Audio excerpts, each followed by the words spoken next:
මේ 2023 නොවැම්බර් මාසේ බව්වෙක්ව කපලා දාලා ඉන්නවා කියන ආරංචියට එයාව බේරගෙන ඉක්මනින් ප්‍රතිකාර වෙනුවෙන් අරගෙන ගියා. එයාගේ කැපුම කොච්චරද කියනවා නම් තව චුට්ටක් කැපුණා නම් එයාගේ ජීවිතේ බේරගන්න වෙන්නේ නැහැ. මොකද එයාගේ පෙනහළු වලට පවා හානි වෙන්න තිබුණලු. ඉතින් කොහොම හරි ඉක්මනින් මෙයාව සැත්කමකට ගත්තා. එයාගේ තුවාල මහලා, එයාට බෙහෙත් දාලා, කාලයක් එයාට බෙහෙත් කළා. ඉතින් මේ ඉන්නේ සැත්කමෙන් පස්සේ. එයාට නමකුත් දැම්මා නංගි කියලා. හරිම හොරතල්ලයා. මිනිස්සු කොහොමත් මේ වගේ අමානුෂික වැඩ කරන දක්ෂයිනේ.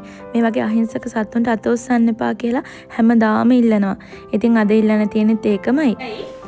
හොඳයි. මේ ඉන්නේ දවස් කීපයකට පස්සේ එයා. එතනින් පස්සේ එයාව මගේ යාළුවෙක් හදාගන්න ගත්තා. එදායින් පස්සේ ඉතින් මෙයා පාරේ යන්නවත් දෙන්නේ නැහැ හොරතලේ. මේ තුවාලේ.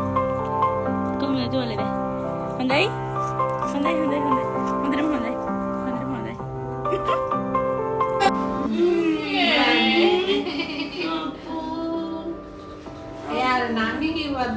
බලන්නකෝ ඉතින් ආදරේ අවුරුදු 3කට පස්සෙත් එයාට මාව මතකයි. මේ දුක වේදනාව බඩගින්න කියාගන්න බැරි සත්තුන්ට එක කෑම වේලක් දුන්නත් එයාට ඒ කලගුණ හොඳට මතක තියෙනවා. එයාට ආදරේ අය ඒ ගැන දන්නව ඇති.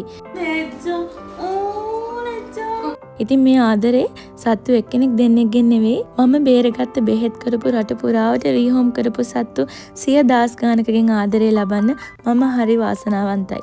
ඉතින් මෙයා හිංසක ඇස් දකින්නකොට ඒ තරම් සතුටක් මට තවත් නැහැ.